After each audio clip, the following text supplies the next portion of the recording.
শেখ হাসিনার পদত্যাগের দাবিতে পটুয়াখালী ক্যান্টনমেন্টের সামনে শিক্ষার্থীদের বিক্ষোভ।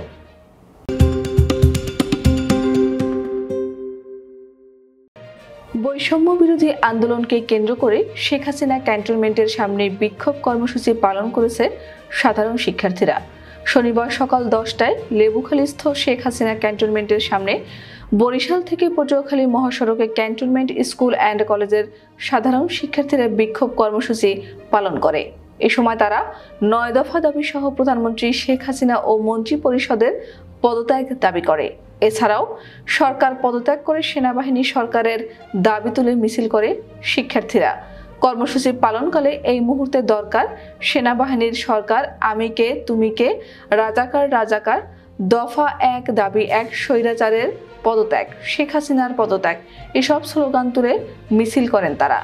বিক্ষোভ মিছিল শেষে বক্তারা বলেন, আমাদের শিক্ষার্থী ভাই বোনদের দিনের পর দিন হত্যা করা হচ্ছে।